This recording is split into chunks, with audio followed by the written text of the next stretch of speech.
Scissorboy.com, hello and welcome. I'm joined by the very lovely Jamie Brooks and Sally Brooks, of course, of the very well-known Brooks & Brooks in the heart of central London. Now, we've got lots of questions, lots of things that obviously the viewers want to know about how you set up, how you've progressed since you've run the salon and everything about you that we could possibly find out. So how long has Brooks & Brooks been going?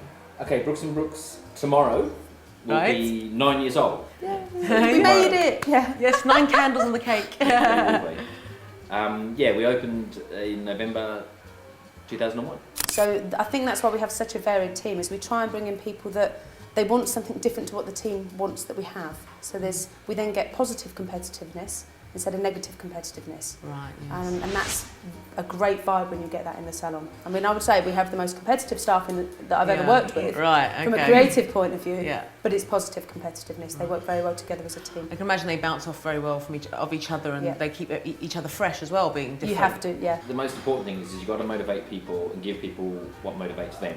Yeah. I think one of the biggest mistakes that I hear from the other side, from staff that say, I want to do more session work or I want to do more education, and the boss goes, oh great, we'll give you a pay rise. But that's not what money the person asks doesn't for. motivate them. Do you know what I mean? Like, Right. So you have to listen to what it actually is that motivates them. Yeah, depending on the people, a lot of people want to play like a much longer game. I mean, there's no point in saying, I want to be the biggest stage hairdresser in the world and get paid for it tomorrow, but you have to start now. So they're playing the longer game and they want to be fed that. Yeah. Whereas some people are like, no, I want to be really busy in the salon and I want money now. Right. It's cool. Yeah. You know, you have to motivate people with what motivates them. Yeah. So I suppose that goes in line with the targets and incentives, Yeah. etc. Yeah, Goes along with it. completely. What's been happening? I see lots of awards up there. And you should be celebrating them. It's great. No, it's been a hell of a journey, obviously, in that 9 years. We've done London 3 times, we've done men's 3 times. I think we've done 9 of the Creative Head Awards in different things, from platform artists to directional looks to wanted looks to...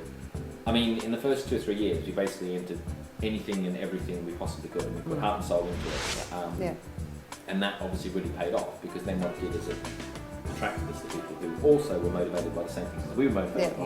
Right. And then therefore they entered, and so it's become this almost this monster. What's the next thing for you? What's happening next? What's next? The next exciting thing happening for Brooks & Brooks? Oh, do you know what? We're one of them companies, and this sounds really strange. We never know what's coming next. We don't. It's quite nice though. It's exciting. We love it, but it's quite scary sometimes. Everyone always says, "What's your next goal for the next year or 5 years?" And we always go, "What's going on next week? What's going on tomorrow? Never mind next week." I mean, the most important thing I think to us is our team. Is nurturing them, because there's some amazing talent at the moment, and I think it's trying to, again, like I said when we interviewed them right at the beginning, some of them have been with us years now. You know what we promised them and what we said we could achieve. Now we'd like to achieve that with them. Apart from that, whatever's around the corner. I think hairdressing's a creative industry. It's like really motivational, and it changes all the time, and you've got to be ready to change. If you have too many plans in place, something else comes along and you've made a decision to do something else, you miss it. Right. So we tend to, I mean, obviously we know what we're doing with the salon, we know what we're doing with our team. What we're doing as a company, whatever's around the corner. Sounds good. And I kind of think, you know, like the way we do it, it's like when everyone says, what's your target for next year? My accountant's down with us as well. What's your target? Whereas we don't actually ever work to a financial target. Right. We never work to a list. We just basically say...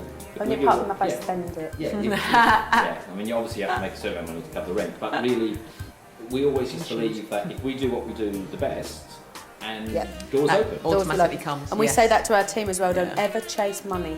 Money will always find you when you're ready. And it's right, when you're ready to do it, the jobs will step in. You don't have to chase them. If you chase them, you're going to miss anything creative. Focus on the right things. things. Focus on the right things, everything else joins in. If you just focus on being as good as you can possibly be in your industry, do you know what opportunity come up to you? Like, you know, and that's why we have almost a blank page. Our goal plan from year to year is just blank this paper, just do it.